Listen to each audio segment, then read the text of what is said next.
Hello everyone. आज हम लोग एक पोएम पढ़ेंगे जिसका नाम है आफ्टर ब्लेनहाइम। इस पोएम को लिखा किसने है? रॉबर्ट साउदी ने। ये पोएम किसके बारे में है? ये ब्लेनहाइम नाम की एक जगह के बारे में है जहां बहुत सालों पहले एक लड़ाई हुई थी और ये पोएम उस लड़ाई के बारे में है। तो पहले पोएट के बारे में पढ़ लेते हैं। Robert Southey was an English romantic poet. He was the poet laureate of his time.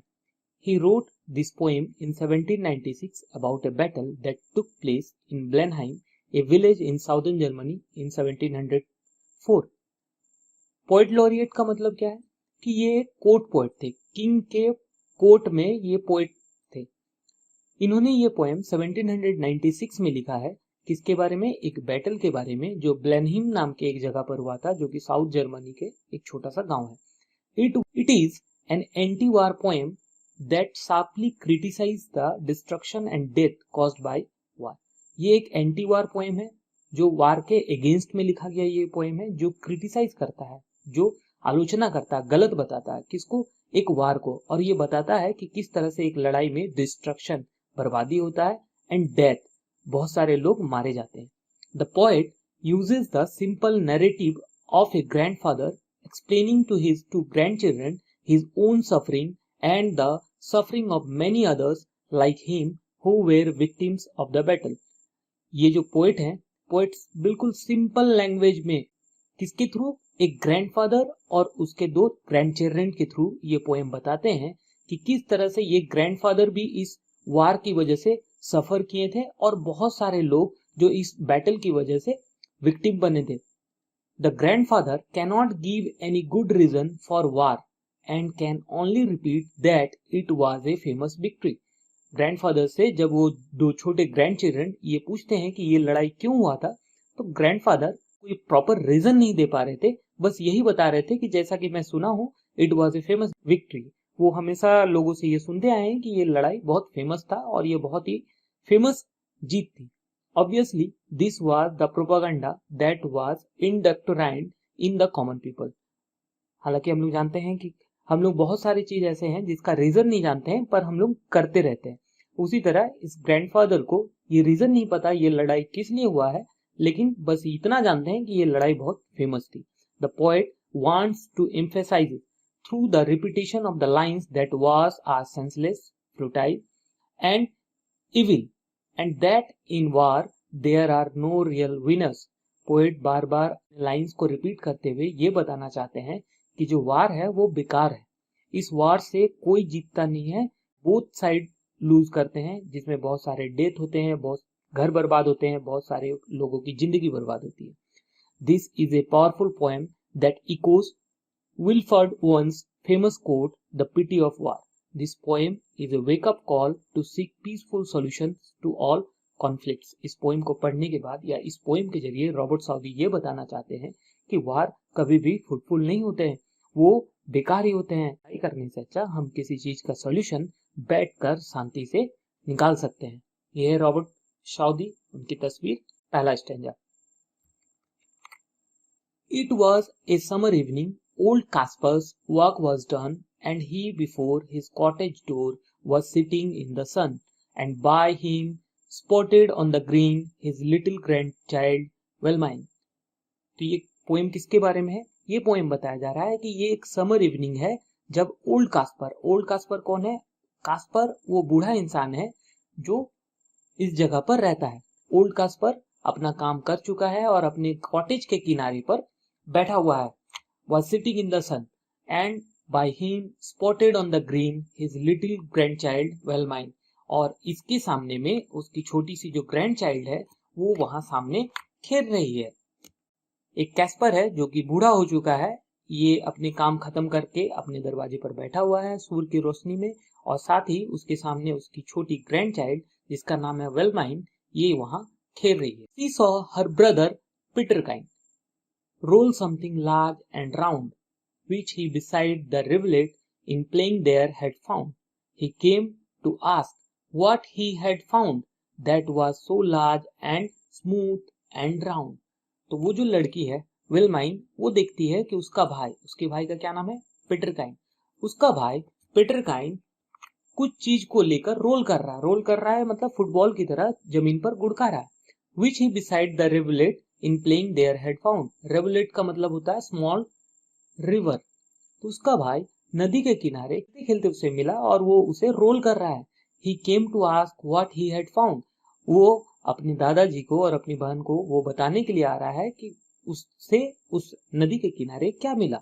That was so large and smooth and round. वो काफी बड़ा था, स्मूथ था और राउंड था.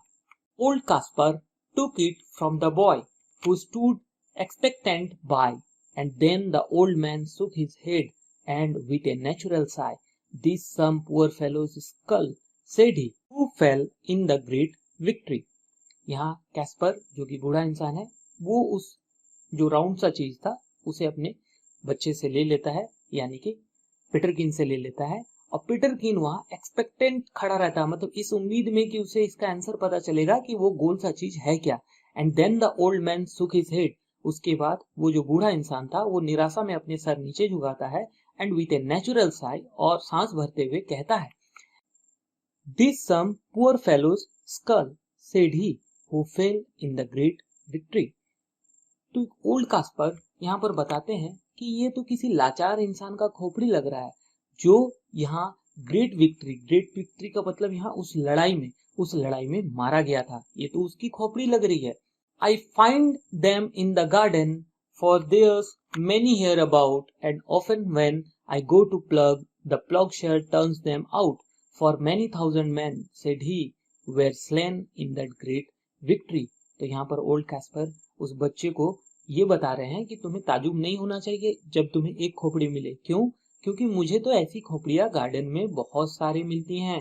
For there's many here about, और यहाँ पर और भी बहुत सारे हैं. And I go to plough, और मैं जब भी अक्सर खेती करने के लिए जाता हूँ तो खेत चलाने का जो मशीन होता है, जो हल होता है, इस तरह के इक्विपमेंट जब मैं कोड़ता हूँ तो बहुत सारे ऐसी खोपड़ियां वहां निकलती हैं. फॉर मेनी थाउजेंड मैन, यहाँ कई हजार लोगों के स्कल दफने हुए हैं, नीचे दबे हुए हैं. Said he were slain in that great victory. Slain का मतलब होता है यहाँ मारा जाना, डेड. जो बहुत सारे लोग यहाँ लड़ाई में उस बड़ी जीत में मारे गए हैं, उनकी स्कल्स आज भी मिट्टी के नीचे यहाँ दबे हुए हैं. तो तुम्हें इस पर सरप्राइज नहीं होना चाहिए. Now tell us what that was all about. यहाँ ट्वाज का मतलब है that was. Young पीटरकिन he cries, and little वेलमाइन looks up with wondering waiting eyes.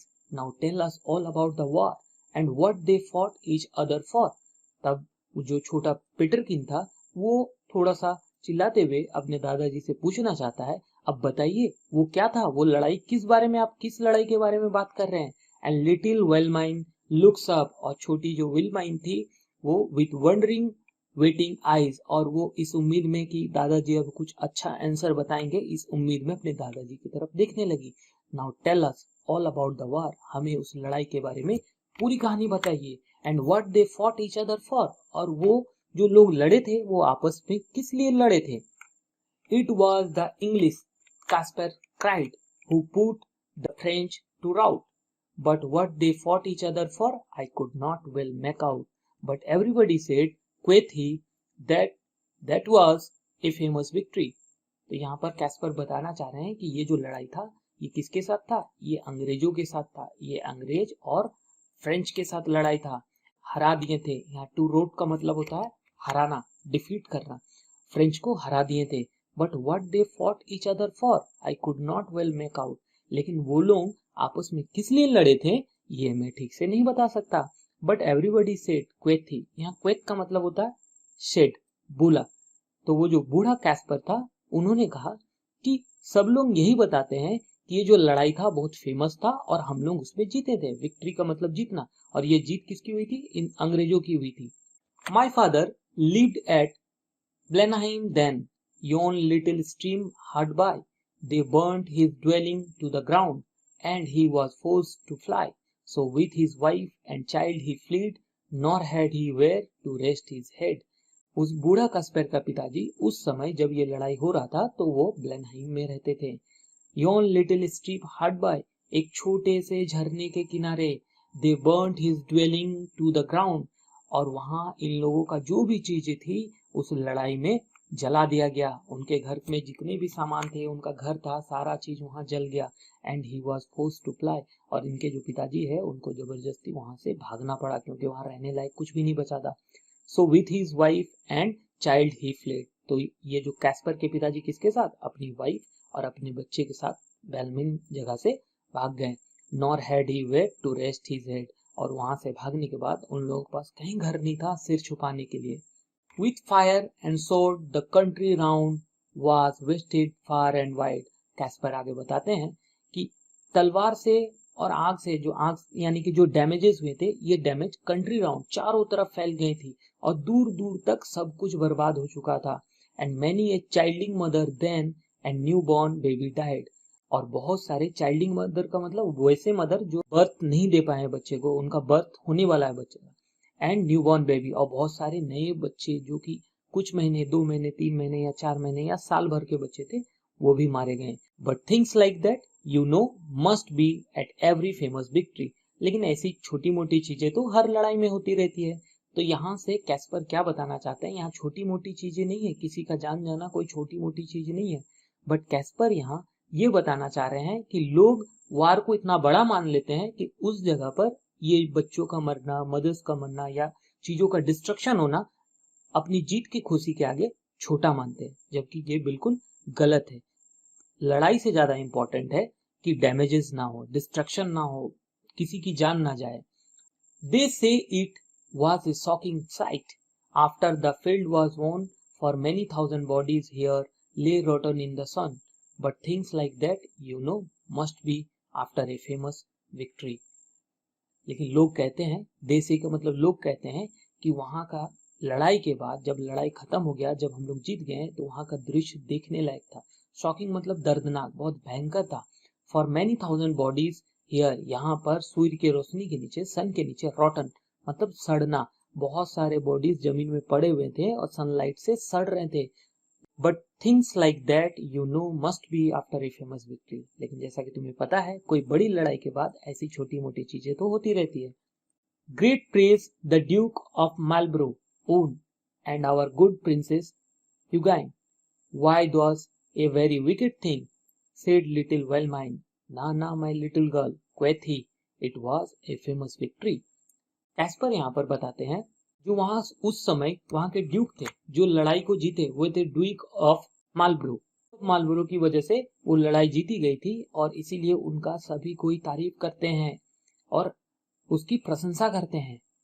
तो वेलमाइन यहाँ पर बोलती है, लेकिन क्यों, ये तो लड़ाई तो बहुत बेकार सा चीज है ना, बुरा चीज है। ना ना माई लिटिल गर्ल, नहीं नहीं ऐसा नहीं बोलते छोटी बच्ची। क्वेथ ही, सेड ही, यानी किसने कहा, कैस्पर ने कहा। It was a famous victory, ये एक बहुत बड़ी जीत थी हम लोगों के लिए, हमें इस पे प्राउड फील करना चाहिए। And everybody praise the Duke who this great fight did win, उसके बाद से सभी कोई उस ड्यूक का तारीफ करने लगे, प्रशंसा करने लगे जो इस लड़ाई में जीता। But what good came of it at last, quoth little Peterkin, लेकिन पेटरकिन जो छोटा बच्चा था वो बोला, लेकिन इस लड़ाई से क्या फायदा हुआ। Why that I can not tell, क्या फायदा हुआ या क्यों ये लड़ाई हुआ ये तो मैं तुम्हें नहीं बता सकता।